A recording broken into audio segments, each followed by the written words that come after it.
सुप्रभात दोस्तों। Daily current affairs के इस क्लास में आप सभी का स्वागत है।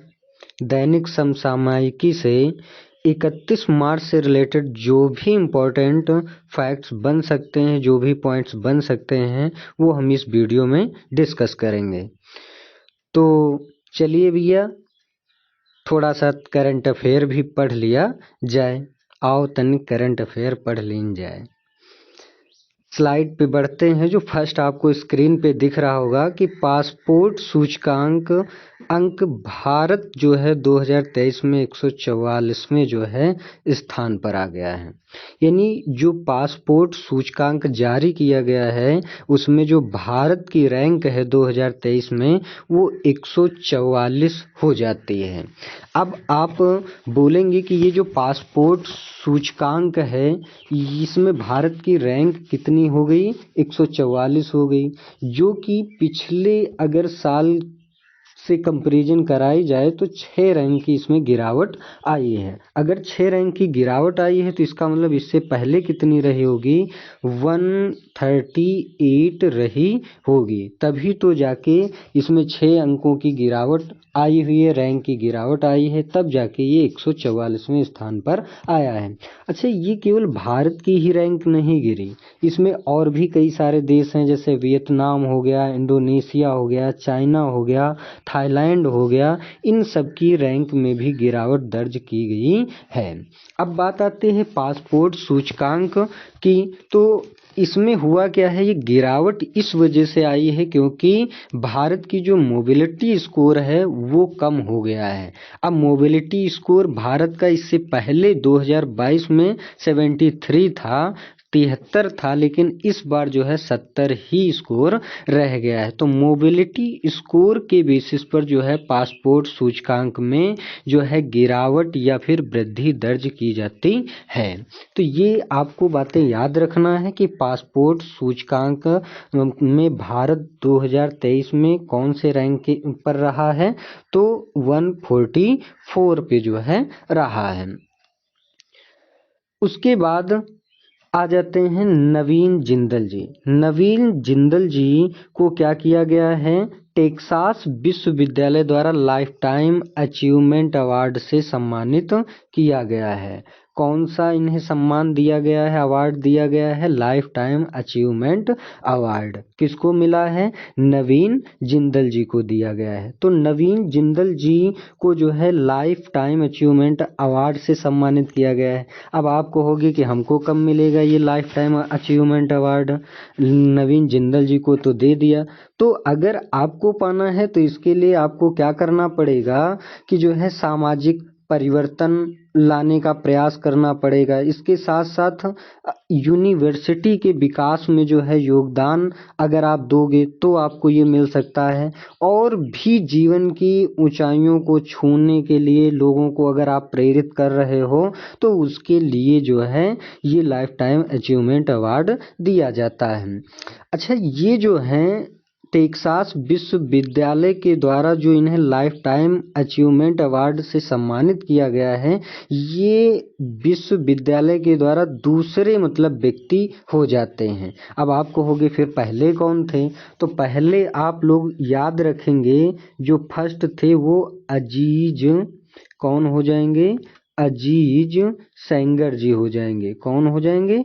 अजीज सेंगर। अजीज सेंगर जो पहले थे इस विश्वविद्यालय के जिन्होंने लाइफ टाइम अचीवमेंट अवार्ड जो है दिया गया था। तो ये सारे पॉइंट्स आपको याद रखना है। तो नवीन जिंदल जी को क्या किया गया? लाइफ टाइम अचीवमेंट अवार्ड से सम्मानित किया गया है। किसके द्वारा? टेक्सास विश्वविद्यालय के द्वारा। किसको मिल सकता है वो मैंने अभी बता ही दिया।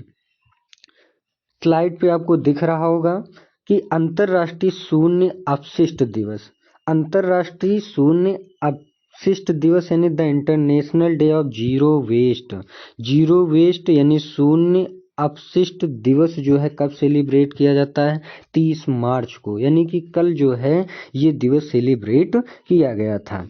दिसंबर जो है 14 दिसंबर 2022 को संयुक्त राष्ट्र महासभा ने क्या किया था? शून्य कचरे कार्यक्रम को महत्व को स्वीकार किया और फिर जाके 2023 से हर साल 30 मार्च को शून्य कचरे अंतर्राष्ट्रीय दिवस के रूप में मनाया जाएगा, ऐसा है। तो मतलब ये क्या हो जाएगा, ये पहली बार जो है इसको सेलिब्रेट किया गया है। कब किया गया, 30 मार्च को, इसलिए ये जो है आपका इम्पोर्टेंट हो जाता है। शून्य कचरे के अंतर्राष्ट्रीय दिवस से दुर्व्यवहार का जो भी मतलब आप देख रहे होगे कि ये कचरे की वजह से जो है लोगों में दुर्भावना उत्पन्न हो जाती है, इसको खत्म किया जा सके, इसीलिए अंतर्राष्ट्रीय शून्य अपशिष्ट दिवस हर साल सेलिब्रेट किया जाता है। तो आपको इससे रिलेटेड ये पॉइंट्स याद रखना है। किसने जो है इसको स्वीकार किया था, तो संयुक्त राष्ट्र महासभा ने। अब आप पूछोगे कि जो है यूएनओ के बारे में बताओ, तो हम क्या है बताएं, कुछ आप लोग भी पढ़ें। अब आगे देखते हैं। आगे जो है आपको दिया गया है कि भारतीय रिजर्व बैंक के केंद्रीय बोर्ड की 601वीं बैठक, 601वीं बैठक किसकी हुई है, भारतीय रिजर्व बैंक की। फिर आप कहोगे कि भारतीय रिजर्व बैंक के बारे में बताओ, तो हम ना बताइए भैया, क्यों बताएं, आप लोग भी थोड़ा बहुत मेहनत करो।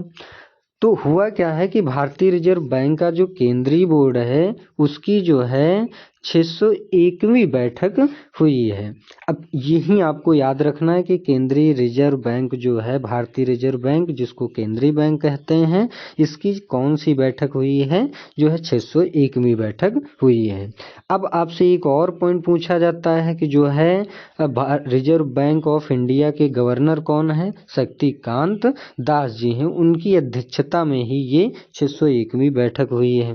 वर्तमान में जो वैश्विक और घरेलू आर्थिक स्थिति है उसका आकलन करने के लिए, मूल्यांकन करने के लिए हैदराबाद में जो है ये जो है बैठक होती है। तो आपको इससे यही पॉइंट याद रखना है, ये जो है निर्मला सीतारमण जी हैं वित्त मंत्री, और ये आपके क्या हो जाते हैं, शक्तिकांत दास जी, जो कि आरबीआई के गवर्नर हो जाते हैं।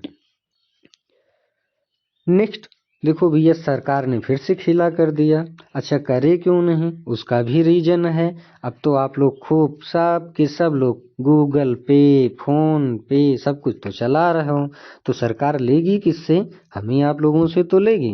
तो सरकार ने क्या किया है, गूगल पे और जो है जो भी अन्य भुगतान ऐप हैं, पेमेंट करने वाले ऐप हैं, उन पे जो है उसने अधिभार लगा दिया है।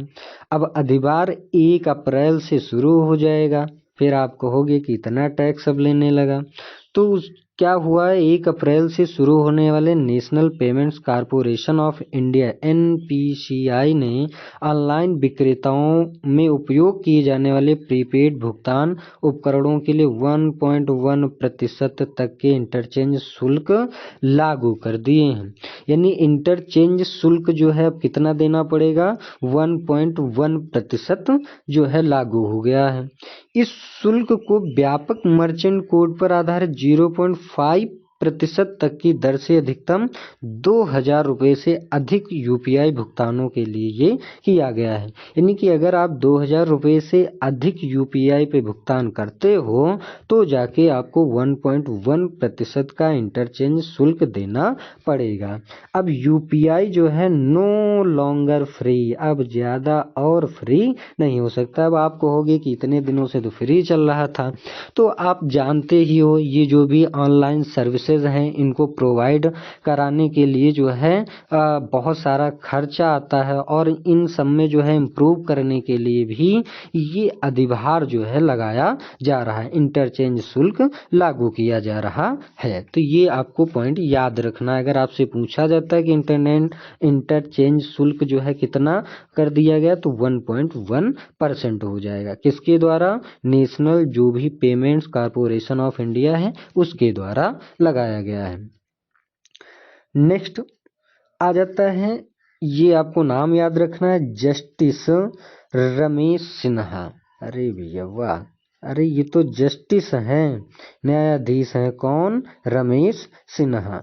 रमेश सिन्हा जो है जस्टिस हैं, ये तुम्हारे गांव के रमेश सिन्हा नहीं है, ये छत्तीसगढ़ के जस्टिस हैं।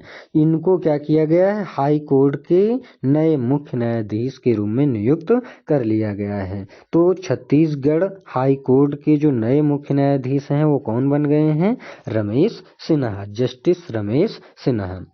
उसके बाद अभी मैंने आप लोगों को ये दिखाया, ये जो है आपके साकिब अल हसन है, और साकिब अल हसन को क्या किया गया है, साकिब अल हसन ने जो है इन्होंने पुरुष T20 में सबसे ज़्यादा विकेट लेने का रिकॉर्ड अपने नाम कर लिया है। तो साकिब अल हसन ने जो है कितने 136 विकेट के साथ ये T20 में सबसे ज़्यादा विकेट लेने वाले खिलाड़ी बन गए हैं। उसके बाद टिम साउदी आते हैं, राशिद खान, ई सोढ़ी और लसिथ मलिंगा, इन सबका स्थान आ जाता है। तो साकिब अल हसन हाल ही में जो है पुरुष T20 में सबसे ज़्यादा विकेट लेने वाले खिलाड़ी बन गए हैं। उसके बाद ये देखिए कुछ पॉइंट्स हैं, न्यूज़ हैं, जो भी कह लो आप, वो है जो आपकी जानकारी के लिए बेहद अच्छी हैं, उनको भी जान लेते हैं। सूर्य से 33 अरब गुना बड़े विशाल ब्लैक होल का पता लगाया गया है। अब देखो, अभी तक तो हम लोग यही जान रहे थे कि सूर्य बहुत ही बड़ा है, लेकिन सूर्य से भी बड़ा लगभग बोला जा रहा है 33 अरब गुना, 33 अरब गुना जो है एक ब्लैक होल का जो है पता लगाया गया है। तो उसके बारे में थोड़ा सा पढ़ लेते हैं। ब्रिटिश खगोलविदों ने क्या किया है, सूर्य के आकार से लगभग 33 अरब गुना बड़े आकार का एक ब्लैक होल का पता लगाया है। इंग्लैंड स्थित डरहम यूनिवर्सिटी के वैज्ञानिकों ने इस ब्लैक होल को अब तक मिले सबसे बड़े ब्लैक होल में से एक बताया है। वैज्ञानिकों ने इसके आकार की भी पुष्टि के लिए सुपर कंप्यूटर सिमुलेशंस और हब्बल स्पेस टेलीस्कोप की तस्वीरों का इस्तेमाल किया है, कि मतलब इसका आकार कैसा हो सकता है। तो इन सारे जो है कुछ जैसे सुपर कंप्यूटर और सिमुलेशंस और हब्बल जैसे स्पेस टेलीस्कोप का जो है इन्होंने तस्वीर लेने का प्रयोग यूज किया है। तो ये आपको याद रखना, एक ब्लैक होल का भी पता लगाया गया है हाल फिलहाल में।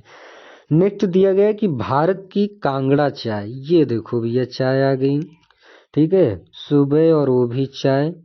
कांगड़ा चाय को मिला यूरोपीय संघ का जीआई टैग, यानी जियोग्राफिकल इंडिकेशन जो है यूरोपीय संघ का किसको मिला है, ये भारत की एक चाय है जिसका नाम है कांगड़ा चाय। अभी तक आप लोग दार्जिलिंग की चाय ये सब सुनते होंगे, ये कांगड़ा चाय।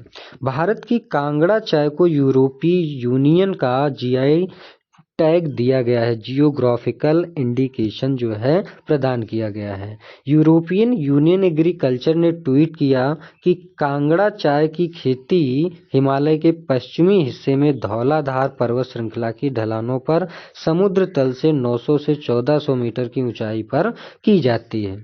गौरतलब है 2005 में कांगड़ा चाय को भारत का जीआई टैग मिला था, यानी कि भारत की कांगड़ा चाय को भारत सरकार की तरफ से जो है कब इसको जीआई टैग दिया गया था, 2005 को। लेकिन जो है अब इस चाय को जो है यूरोपीय संघ ने जो है क्या किया है, जियोग्राफिकल जो है इंडिकेशन प्रदान कर दिया है अभी हाल ही में। ये कहाँ पर होती है, तो बोला जा रहा है कि धौलाधार पर्वत श्रृंखला की ढलानों पर होती, तो ये पॉइंट्स भी आपको याद रखना है। तो ये कुछ डेली करंट अफेयर से रिलेटेड कुछ पॉइंट थे जो मैंने आपके साथ शेयर किया, जो आप लोगों के लिए बहुत ही हेल्पफुल होंगे। थोड़े से समय में मैंने आपको बहुत सारी चीज़ें बताने की कोशिश की। तो अगर वीडियो आपको अच्छी लगती है तो भैया लाइक और शेयर सब्सक्राइब कमेंट कर दो, नहीं तो कोई बात नहीं। धन्यवाद।